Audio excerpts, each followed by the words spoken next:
Ladies and gentlemen, fellow members of Phi Beta Kappa, honored guests.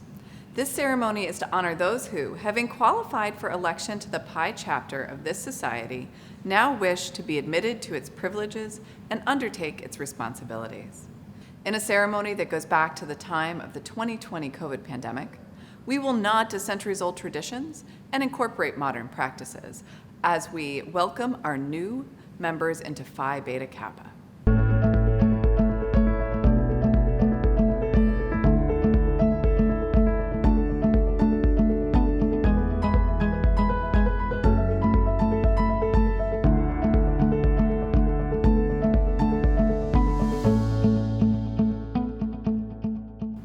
Phi Beta Kappa was founded as a secret society on December 5, 1776, by a group of young men who were studying at the College of William and Mary in Williamsburg, Virginia. This society was intended to be both intellectual and social in purpose. The president's greeting to new members in 1779 reads in part, "Here, you are to indulge in matters of speculation, that freedom of inquiry that ever dispels the clouds of falsehood by the radiant sunshine of truth." In their clandestine meetings, the members seriously debated a host of questions, such as whether a wise state hath any interest nearer at heart than the education of the youth. A little over a century later, more than 25 branches of the society were in existence. The United Chapters of Phi Beta Kappa was founded in 1883 to establish unity across these scattered sister organizations and has its headquarters today in Washington, D.C. The society now has over 500,000 living members, elected over the years by the 270 chapters at colleges and universities throughout the country. In addition, more than 50 local alumni associations lend the society their support and provide members an opportunity for a lifelong relationship with Phi Beta Kappa and its activities and goals on the community level. Founded at a slave-owning college, Phi Beta Kappa's roots are steeped in systemic injustice and racism. 100 years later, after the Civil War, Phi Beta Kappa elected its first Black members, including George Washington Henderson in 1876, Winfield Scott Montgomery in 1878, Wiley Lane, 1876, James Major Colson, 1883, Edward Alexander Boucher in 1884. Women first joined the ranks of Phi Beta Kappa in 1875, and the first African-American woman, Mary Annette Anderson, was elected to membership in 1899. Over a century later, Phi Beta Kappa still struggles to diversify its ranks. In acknowledgement of that, the National Society included a special initiative to advance diversity and inclusion in its most recent strategic plan, released in 2018. The Pi chapter of Muhlenberg is actively working to further this important initiative. Today, we are here to celebrate your accomplishments, which connect to the most laudable aspects of Phi Beta Kappa's history, eloquently summarized in the following statement by one of the Society's most eminent members, Charles Evan Hughes, the late Chief Justice of the Supreme Court. The particular interest of Phi Beta Kappa is in liberal education. Intensive critical study of educational aims and methods has found nothing to take its place. It means the development, by careful training, of the capacity to appreciate what has been done and thought, the ability to make worthwhile appraisals of achievements, doctrines, theories, proposals. It is liberal because it emancipates. It signifies freedom from the tyranny of ignorance and, what is worse, the dominion of folly. Phi Beta Kappa holds aloft the old banner of scholarship, and to the students who have turned aside from the easier paths and by their talent and fidelity have proved themselves to be worthy, it gives the fitting recognition of a special distinction. Candidates for election, over your time at Muhlenberg, you have demonstrated a commitment to the principles of learning that this society holds in high esteem. Consequently, you have been selected to join the ranks of Phi Beta Kappa. The esteemed individuals being inducted today are Marielle Avola, Hannah Betts, Ryan Carey, Caroline Eby, Sophia Echevarria, Alexandra Franchino, Alex Helpin, Austin Hoffman, Peterson Leonard, Nicole Morris, Miranda Robinson, Yael Turk, Maria Vasquez, Michael Abdeloui, Sabrina Barhum, Betty Bendor, Jalen Blonder, Ann Cannon, Michaela Colahan, Dina Danishevsky, Natalie David, Jackson Davis, Anna Gonzalez Vargas, Kyra Hickey, Rose Jaffe, Paige Jones, Viet Lee, Pauline Lemaster, Emerson Marles, Jonathan Marin, Alana Nuremberg,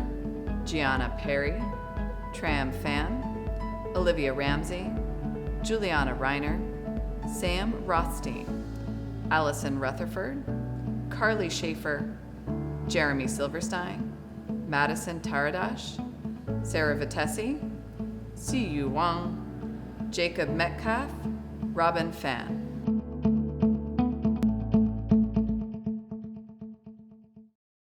Although Phi Beta Kappa ceased to be a secret society over 150 years ago, tradition has preserved two secret signs, which are shared with initiates. When members met, they greeted each other by drawing the backs of the index and middle fingers of the right hand across the lips from left to right, thus apparently affirming that their lips were sealed. This likewise affirmed that they were not, in fact, particularly sneaky. They followed this sign with a handshake, one of the traditional forms of which is shaking hands with only the thumb, index, and middle fingers. The Society's symbols and purposes are now, unsurprisingly, well known throughout the land. We regret that we cannot teach you the handshake in person, but we celebrate you from afar. You've worked hard and should be proud of your accomplishments. Welcome to Phi Beta Kappa. So to me, a liberal arts education is taking a wide variety of courses in disparate disciplines. So that means in these disciplines you have a good knowledge base of what the discipline's about, as well as the ways of knowing of that discipline. And when you're taking different courses in different disciplines in, say, a semester, you can't help but make connections. Some of these connections could be superficial, but some of these connections can be deep and worthy of further study. Speaking personally, I feel like my liberal arts background has allowed me to do research in something called auction theory, which lies in the intersection of economics, mathematics, and psychology. I look forward to seeing what sort of connections you make here at Muhlenberg as a student, as well as post-graduation as a citizen. Congratulations. Hi, I'm Amy Hark of the Biology Department. I would like to offer my congratulations to you on your induction into Phi Beta Kappa. This honor recognizes your academic achievements and also your commitment to the liberal arts, which is something I hope will stay with you throughout your lives. Again, congratulations and best wishes. Hi, I'm Dr. Cassandra Hartford, and as the Secretary-Treasurer of Phi Beta Kappa, I have the honor of introducing this year's High School Book Awards. The High School Book Award is an award that we give every year to one DREF senior and one William Allen High School senior. These are students who intend to major in the liberal arts and who are selected by their high school guidance counselors on the basis of their academic excellence. This year's awardees are Liz Marie Miner from DREF High School, who will be headed to Kutztown University in the fall, and Rama Al-Ali of William Allen High School, who will be a future Muhlenberger.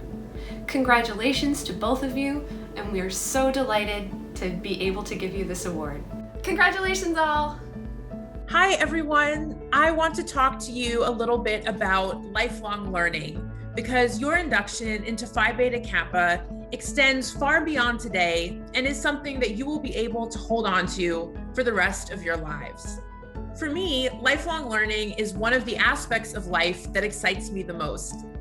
I think there's a false notion that we all stop learning at a certain age or after a particular graduation or similar milestone. But in reality, we are all learning every day. Lifelong learning doesn't necessarily mean being in the classroom. It means constantly looking at the world and asking how you can view it differently, how you can shape it and reshape it, how you can change it. It means looking to the people around you for guidance, ideas, innovation, and collaboration. It means sharing your new knowledge with the people in your life and receiving the knowledge they have to share with you. It means reading, experimenting, failing, succeeding, and enjoying the ride and the journey.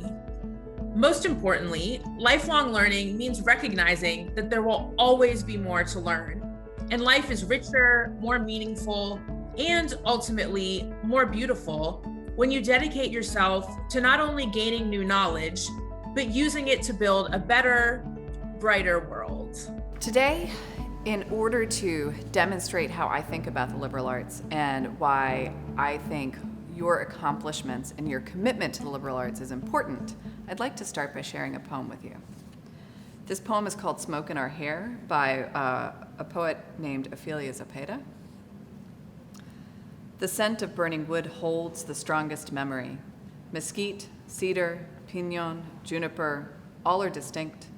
Mesquite is dry desert air and mild winter. Cedar and pinon are colder places. Winter air in our hair is pulled away and the scent of smoke settles in its place. We walk around the rest of the day with the aroma resting on our shoulders. The sweet smell holds the strongest memory. We stand around the fire. The sound of the crackle of wood and spark is ephemeral. Smoke, like memories, permeates our hair, our clothing, our layers of skin. The smoke travels deep to the seat of memory. We walk away from the fire. No matter how far we walk, we carry this scent with us. New York City, France, Germany, we catch the scent of burning wood. We are brought home. A poet, or a poetry professor, reflecting on the words chosen, might focus on the language, on the analogies built to describe the scent, while a neuroscientist might say, well, of course, your olfactory receptors travel straight up to the amygdala, so naturally scent, emotion, and memory are tightly linked. And they would be both right. Yes, and. The art and the neuroscience live together, and they facilitate a better understanding because they reside in the same space. And this is fundamentally the magic of the liberal arts. When we broaden our perspectives, when we acknowledge that our ways of knowing hold truth, but they do not exclude other ways of knowing, when we make room for diverse perspectives, for diverse ideas and thoughts to come into our understanding of the world becomes a safer and better place for the people around us, and hopefully, eventually, for the planet and everyone else residing here with us. And that, to me, is what is most important about you coming into this society. What I see as most important about Phi Beta Kappa is its dedication to knowledge, exploration, and most importantly, curiosity and open-mindedness. So as you move forward, away from Muhlenberg and away from us, please hold that curiosity, that diversity of thought, and that spark with you. Congratulations.